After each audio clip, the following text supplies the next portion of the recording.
कि अपने आशीर्वचन मार्गदर्शन से हम सभी को कृतार्थ करने की कृपा करें। परमादरणीय मुख्यमंत्री जी।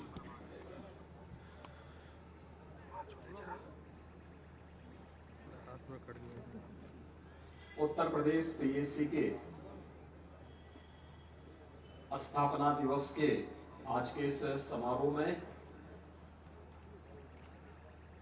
उपस्थित उत्तर प्रदेश के पुलिस महानिदेशक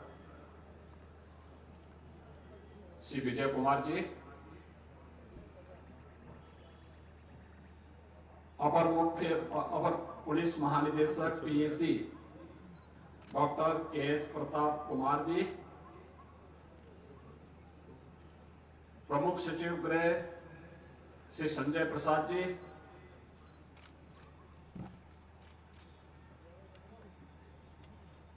उत्तर प्रदेश पीएसी पद से जुड़े हुए सभी अधिकारीगण, सभी कार्मिकगण, सम्मानित अतिथिगण और उपस्थित भाइयों और बहनों, आज उत्तर प्रदेश पीएसी की स्थापना दिवस है। इस अवसर पर उत्तर प्रदेश के पीएसी पद से जुड़े हुए सभी अधिकारियों को, सभी कार्मिकों को मैं हृदय से बधाई देता हूं।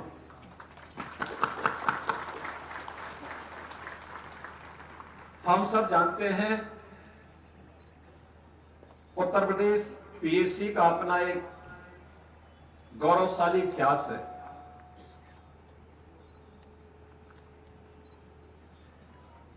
सत्रह दिसंबर 1947 को मिलिट्री पुलिस का नाम बदल करके पीएसी किया गया और उस समय यूनाइटेड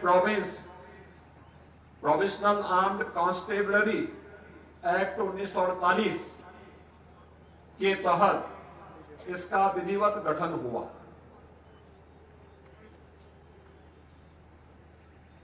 वर्तमान में उत्तर प्रदेश पीएसी के लगभग 40,000 कार्मिक उत्तर प्रदेश के अंदर अपने कर्तव्यों का पूरी निष्ठा और पूरी तत्परता से निर्वहन करते हुए राज्य के अंदर कानून व्यवस्था की बेहतर स्थिति बनाने में अपना योगदान दे रहे हैं।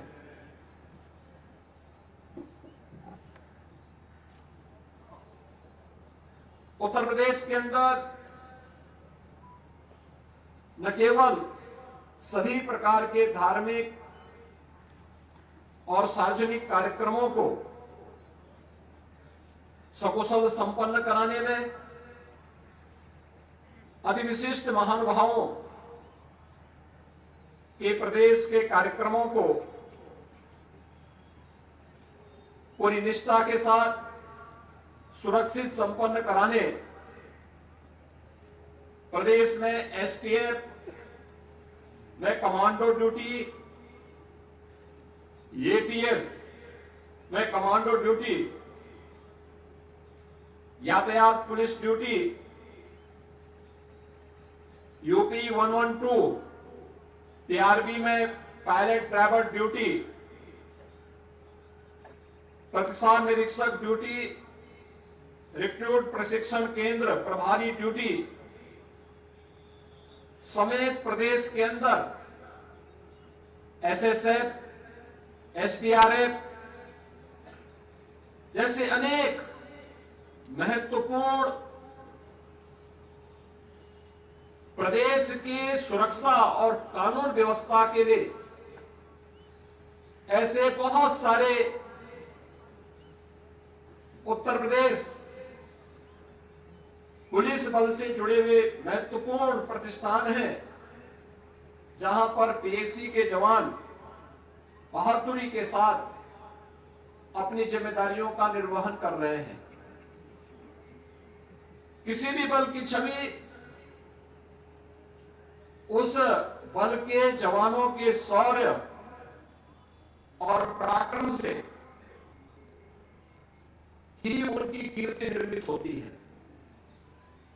और उत्तर प्रदेश पीएसी का इतिहास इस दृष्टि से सदैव स्वर्णाक्षरों में लिखा जाएगा। हम सब जानते हैं, जब देश की संसद में हमला हुआ था सन 2001 में, उस समय उत्तर प्रदेश पीएसी के जवानों के पराक्रम के कारण उस हमले को निष्फल करने में सफलता प्राप्त हुई थी।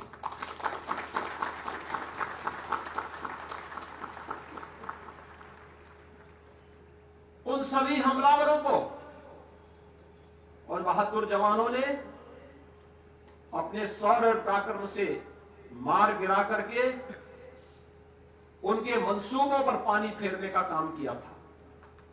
यही नहीं, देश की आस्था के प्रतीक श्री राम जन्मभूमि पर जब आतंकी हमला हुआ था, तब भी उस हमले को निष्फल करने का कार्य उत्तर प्रदेश पीएसी ने ही किया था और उनके मंसूबों को विध्वस्त करने का काम किया था।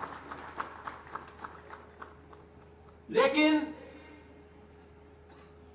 उत्तर प्रदेश पीएसी के इस गौरवशाली कार्यों और प्रदेश में बेहतर सुरक्षा और कानून व्यवस्था की बेहतर स्थिति को बनाए रखने में किए गए अप्रतिम योगदान को भी बहुत संकीर्ण सोच के दायरे में लाने का प्रयास हुआ। हम लोग आज भी इस बात को देखते हैं कि कहीं देश के अंदर कहीं कोई उपद्रव होता है, कोई चुनाव की ड्यूटी की बात होती है, तो लोग उत्तर प्रदेश पीएसी की डिमांड करते हैं। लेकिन उस कुत्सित सोच का परिणाम क्या था कि उत्तर प्रदेश में पीएसी की 46 ऐसी कंपनियों को जो प्रदेश के अंदर यहां अपना योगदान देती थी, उन्हें समाप्त किया गया। लेकिन आज मुझे बताते हुए प्रसन्नता है कि उत्तर प्रदेश पीएसी के इस गौरवशाली अतीत को देखते हुए, उनके नेशन फर्स्ट के उनके अभियान को देखते हुए आज प्रदेश में पीएसी के कुल 33 बटालियन में 273 कंपनियां पूर्णतः क्रियाशील हो गई हैं और जिसमें पीएसी के वर्तमान में 41,893 आरक्षी और 698 प्लाटून कमांडरों की भर्ती भी इस दौरान हमारी सरकार ने पूरा करते हुए पीएसी में पदोन्नति के भी अधिक अवसर उपलब्ध हों, इसके लिए उत्तर प्रदेश सरकार ने सशस्त्र पुलिस बल में 184 निरीक्षकों और 3,772 उप निरीक्षकों के पदों में भी वृद्धि की गई। विभागीय प्रोन्नति के अंतर्गत 257 उप निरीक्षक, 3,558 मुख्य आरक्षी और 12,774 आरक्षियों को भी प्रोन्नति प्रदान की गई। हम सब जानते हैं कि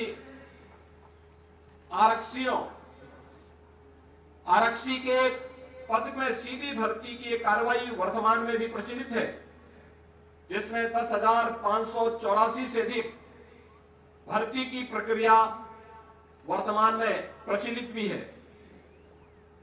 पीएसी बल का अत्याधुनिक अस्त्र शस्त्रों, एसएलआर एवं इंसास राइफल तथा दंगा निरोधी उपकरणों यथा multi cell launcher, anti riot gun व टीयर गैस गन से सुसज्जित भी प्रदेश के अंदर किया गया। दंगा निरोधक उपकरणों और बाढ़ राहत कंपनियों के लिए भी आवश्यक उपकरण खरीदे गए। पीएसी जवानों की दैनिक उपभोग का भी उनकी गुणवत्ता युक्त सामान और वस्तुएं बाजार मूल्य से कम दाम पर उपलब्ध कराने के लिए 13 मास्टर कैंटीन और पीएसी वाहिनी यानी जनपदीय पुलिस लाइन में कुल 102 सब्सिडियरी कैंटीन भी वर्तमान में संचालित है। पुलिस कल्याण योजना के अंतर्गत जवानों के बच्चों को न्यूनतम शिक्षण शुल्क पर उत्तम शिक्षा प्रदान करने के उद्देश्य से 31 पुलिस मॉडर्न स्कूल स्थापित हैं और मुझे बताते हुए प्रसन्नता है कि हाई स्कूल और इंटरमीडिएट की इनकी परीक्षा परिणाम 90% से अधिक देखने को प्राप्त हुए हैं। पुलिस मॉडर्न स्कूल के इंफ्रास्ट्रक्चर और नए पुलिस मॉडर्न स्कूल के निर्माण और फर्नीचर क्रय हेतु भी प्रदेश सरकार ने आवश्यक धनराशि की स्वीकृति की है। इसके अलावा पीएसी के जवानों हेतु आवासीय सुविधा सुनिश्चित करने के लिए पीएसी की 33 में से 31 वाहिनियों में उनकी आवासीय सुविधा हेतु पहली बार हाई राइज बिल्डिंग के रूप में प्रत्येक वाहिनी में 200 जवानों के लिए बेहतर आवासीय सुविधा उपलब्ध करवाने के कार्य के लिए आवश्यक धनराशि स्वीकृत करने के साथ साथ निर्माण कार्य युद्ध स्तर पर चल रहा है। प्रदेश में महिलाओं को भी बल में स्थान प्राप्त हो, प्रदेश ने पीएसी की 3 महिला बटालियन लखनऊ, गोरखपुर और बदायूं में वीरांगना उदा देवी, वीरांगना झलकारी बाई, वीरांगना अवंती बाई के नाम पर स्वीकृति दी है और इनमें कार्य भी प्रारंभ हो चुका है। पहली बार कुशल खिलाड़ियों को भी उत्तर प्रदेश पुलिस बल का हिस्सा बनाया गया है और मुझे बताते हुए प्रसन्नता है कि 2% कुशल खिलाड़ियों की भर्ती, जिनमें 500 से अधिक खिलाड़ियों की भर्ती अब तक संपन्न हो चुकी है, वह उनमें से कुछ खिलाड़ियों का प्रदर्शन अभी कुछ देर पूर्व हम लोगों ने यहां पर देखा भी है। प्रदेश के अंदर राज्य आपदा मोचन दल बल की भी, एसडीआरएफ की भी एक बटालियन का सृजन किया गया है, जिसमें 6 कंपनियां और 18 टीमें शामिल हैं। इनमें से 3 कंपनियां अर्थात 9 टीमों को क्रियाशील भी कर दिया गया है। शेष 3 कंपनियों को शीघ्र क्रियाशील करने के प्रयास किए जा रहे हैं। 3 अतिरिक्त कंपनियों के उपयोगार्थ मोटर बोट्स और अन्य जितने भी इक्विपमेंट हैं, इसके लिए भी राज्य शासन ने आवश्यक धनराशि पहले ही स्वीकृत कर दी है। बाढ़ और अन्य आपदाओं के दौरान कई मौकों पर पीएसी के जवानों ने जान माल की भारी क्षति को बचाया है। इस वर्ष पीएसी के बाढ़ राहत टीम और एसडीआरएफ के अथक परिश्रम से 175 बच्चों समेत 1008 लोगों को उनके पशुओं के अमूल्य जीवन की रक्षा के साथ ही 20,000 से अधिक बाढ़ पीड़ितों को सुरक्षित स्थानों पर पहुंचाने में योगदान दिया है। मैं आज के इस अवसर पर राज्य सरकार की ओर से सभी जवानों को इस बात के लिए आश्वस्त करता हूं कि सरकार हमेशा आपके हितों को सदैव प्राथमिकता पर रखी है और आपकी व्यावसायिक दक्षता, आपके कार्यों की गुणवत्ता और कल्याणवाद के मनोबल को ऊंचा उठाने के लिए सरकार निरंतर न केवल पूरी प्रतिबद्धता के साथ बल्कि संवेदनशील तरीके से इन कार्यक्रमों को आगे बढ़ाने का कार्य कर रही है। और मैंने स्वयं भी गृह विभाग को इस बारे में कहा है कि अगर पदोन्नति में कहीं कोई विसंगति है, एक समय सीमा के अंदर उस विसंगति को दूर करते हुए हमें इस उत्कृष्ट बल के मनोबल को बनाए रखने और जवानों को अधिक से अधिक प्रोत्साहन और पदोन्नति देने के कार्यक्रम को आगे बढ़ाना चाहिए। और ये कार्यक्रम यथाशीघ्र हम लोग घोषित करेंगे। इस अवसर पर एक बार फिर से, जब पीएसी अपनी स्थापना के 76 वर्ष पूरा करके 77 वर्ष पूरा कर चुकी है, उन स्थितियों में हम सबको ये ध्यान में रखना होगा कि आने वाले समय के लिए जब ये देश अपनी आजादी का 100 वर्ष पूरा करेगा, तो संजोग से वही वर्ष उत्तर प्रदेश पीएसी की स्थापना का 100 वर्ष पूरा होगा। शताब्दी वर्ष के एक बड़े लक्ष्य को लेकर के उत्तर प्रदेश पीएसी को आगे बढ़ना है। और इस रूप में जिसमें शौर्य और पराक्रम के साथ साथ व्यवसायिक दक्षता में अपने आप को तैयार करना, शारीरिक और मानसिक दोनों तरीके से हम उसके लिए अपने आप को तैयार कर सकेंगे, इस दृष्टि से उत्तर प्रदेश पीएसी बल अपने आप को तैयार करेगा। आपकी इस स्थापना दिवस के अवसर पर मैं एक बार फिर से उत्तर प्रदेश पीएसी बल के सभी अधिकारियों और सभी कार्मिकों को, उनके परिवारजनों को हृदय से बधाई देते हुए अपनी शुभकामनाएं देता हूं। धन्यवाद। जय हिंद। बहुत बहुत धन्यवाद माननीय मुख्य अतिथि जी। कृपया निवेदन है कि पीएसी परिवार की तरफ से एक स्मृति चिन्ह भेंट किया जा रहा है, उसे कृपया स्वीकार करें।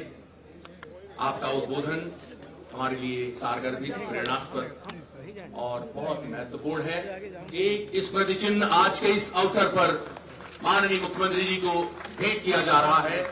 बहुत बहुत तालियों से अभिनंदन कीजिए इस अवसर पर। धन्यवाद ज्ञापन के लिए सादर अनुरोध श्रीमान हेरी जी पीएसी सर से। सर्वप्रथम मैं पीएसी संस्थापना दिवस 2023 की इस अवसर पर परम आदरणीय यशस्वी माननीय मुख्यमंत्री जी महोदय का समस्त पीएसी पुलिस परिवार की ओर से हृदय से आभार प्रकट करता हूं कि उन्होंने अपने व्यस्ततम कार्यक्रमों से बहुमूल्य समय निकालकर पीएसी संस्थापना दिवस के मुख्य अतिथि के रूप में पधारकर हमें गौरवान्वित व उत्साहित किए हैं। महोदय के आगमन से निश्चित रूप से हमारी कार्यदक्षता, समर्पण एवं सेवा कार्यों में उत्तरोत्तर वृद्धि होगी। मैं पुलिस महानिदेशक महोदय का भी हृदय से आभार प्रकट करता हूं, जिन्होंने यहां पधारकर हम सभी के मनोबल को में वृद्धि की है। मैं प्रमुख सचिव गृह उत्तर प्रदेश शासन का भी हार्दिक आभार प्रकट करता हूं कि उन्होंने अपनी गरिमामय उपस्थिति से हम सब का उत्साहवर्धन किया है। अंत में मैं प्रशासन, पुलिस एवं पीएसी के समस्त वरिष्ठ अधिकारियों तथा प्रिंट एवं इलेक्ट्रॉनिक मीडिया के सभी सम्मानित पत्रकार बंधुओं का भी अत्यंत आभारी हूं, जिन्होंने अपनी गरिमामय उपस्थिति से हमारे समस्त जवानों का उत्साहवर्धन किया है। मैं हमारे सेवानिवृत्त वरिष्ठ अधिकारियों का भी हृदय से आभार प्रकट करता हूं कि उन्होंने समय निकालकर यहां हमें आशीर्वचन देने के लिए पधारे हैं। मैं सभी अधिकारी, पीएसी के अधिकारी कर्मचारियों के प्रति भी विशेष धन्यवाद ज्ञापन करता हूं, जिन्होंने दिन रात कठोर परिश्रम करके इस गौरवपूर्ण आयोजन को सफल बनाया है। अब मैं माननीय मुख्यमंत्री जी महोदय से सादर अनुरोध करता हूं कि वह कृपया हमारी छोटी सी प्रदर्शनी का अवलोकन कर एक ग्रुप फोटो हमारे साथ करने का कृपा करें। धन्यवाद। जय हिंद। बहुत बहुत धन्यवाद। भारत माता की, भारत माता की। जरा तालियों से एक बार अभिनंदन और वंदन कीजिए माननीय मुख्यमंत्री जी का। बहुमूल्य समय दिया।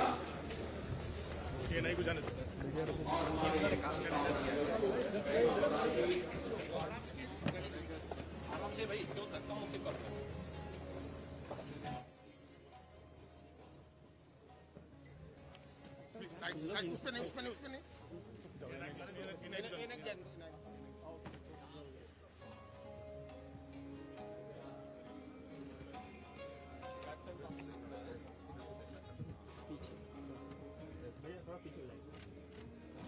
पीछे हमें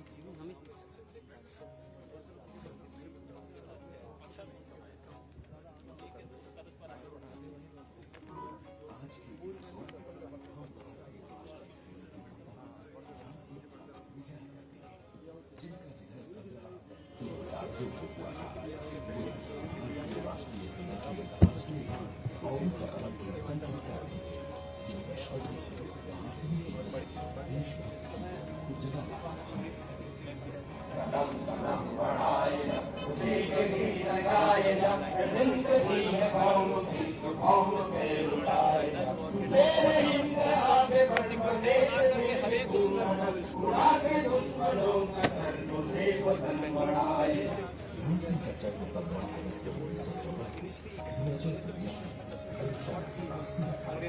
उन्हें उनके नागरिक जन्म से संगीत सीखने की प्रेरणा मिली। 1927 में ब्रिटिश सेना में शामिल होने के बाद उन्होंने प्रसिद्ध ब्रिटिश संगीतकार हडसन और डैनिश से ब्रास बैंड, स्ट्रिंग बैंड और डांस बैंड में प्रशिक्षण प्राप्त किया।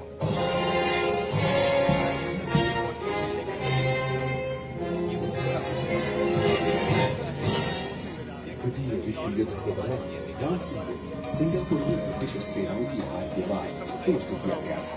उन्हें युद्ध बंदी के रूप में बदला गया था। 1942 में राम सिंह सुभाष चंद्र बोस के नेतृत्व में भारतीय राष्ट्रीय सेना में शामिल हुए। जब बोस को बंगाल में क्या कहते हैं, जब आग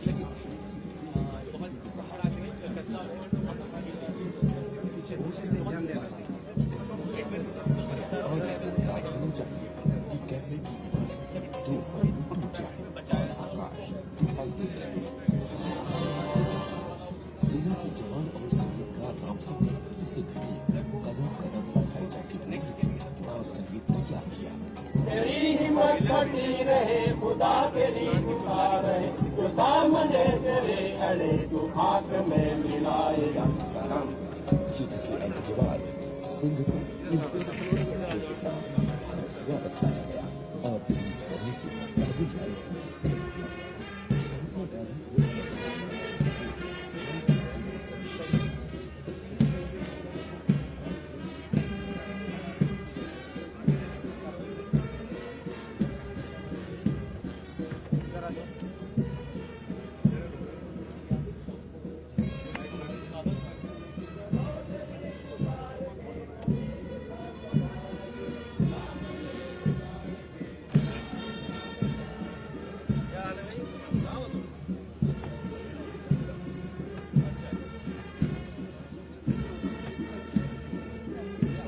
पीछे